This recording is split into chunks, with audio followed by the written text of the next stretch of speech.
It's Thursday, April 19th. Welcome to Pastor Bob Daly.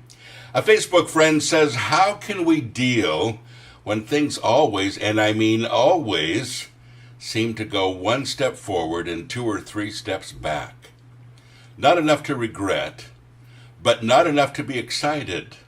No light at the end of the tunnel, but just a few flashes. To the point that you're afraid to have illusions and feel guilty about, because we should have faith. Sometimes it seems like everything moves, but nothing changes. I've definitely had these times in my life as well. And you know, one of the most frustrating things I think we go through is that feeling that we're not accomplishing anything, we're not going anywhere. The life has become very mundane and very much the same day after day after day. We try to move ahead, and it seems like sometimes we get knocked back. What do you do in that situation? Well, after almost 60 years of living, I've learned a couple things about this. And, you know, I always tell people that I've done everything wrong at least once, it seems like. You know, I've made a lot of mistakes, and hopefully I've learned from them. And I'm glad that I haven't made some mistakes, and I wish I wouldn't have made some others. But here we are.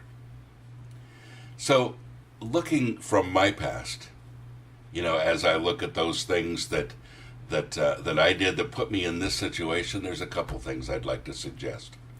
First of all, are you sure you're on the right track? You know, I've spent so much time fighting against the current of things that I wasn't supposed to be doing in the first place. Does that make sense? Getting really frustrated that doors wouldn't open, that just like you said here, that I'd go one step forward and two or three steps back, just couldn't quite seem to accomplish anything. And after a time I got worn out and found a different path. And you know, it's interesting that sometimes God just closes the doors for a reason. Now, I have to qualify this and say that, you know, not everything in life is easy. Even when you're on the right path, life can suck sometimes. Sometimes it gets really hard. But, listen, the first thing you want to do is say, do I have a passion for what I'm doing? You know, I really believe that there's a combination between the mind and the heart that's important. And some people say, well, you can't trust your heart, you should just trust your mind. And I want to tell you that I don't think you can always trust your mind. There has to be that feeling that goes along with something that God's guided you to do. He gave you those feelings for a reason.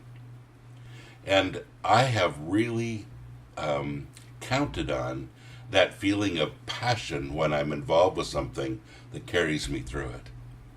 That even when the times get tough, I'm still excited for it because I have a passion for it. Now, there are some times when my passion has gone, it's left. I've accomplished what I wanted to do, what God wanted me to do, and I still continue to try to make things happen.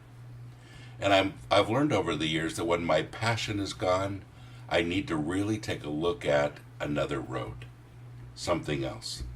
What is God asking me to do? And I like the fact that the Holy Spirit deals with our emotions. How else does he get our attention? So the first thing I would say is, do you have a passion for what you're doing? And the second thing I would say is, who's going along the path with you? Do you have encouragement? Do you have people that are there to help you push forward? To figure out why you're going 2 and 3 steps backwards instead of progressing forward? Have you asked some people around you? And then the third thing that I would say is this. Do you feel like your direction is what you honestly want to do, aside from your passion? And I realize that sometimes we don't always feel passion. And even when I'm moving in the right direction, I have those days sometimes weeks, when my passion isn't there because it's a difficult road. But what about you?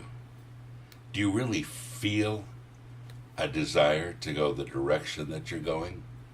Or do you feel like you're just pushing and it's all very frustrating? Well, those are some questions I would ask.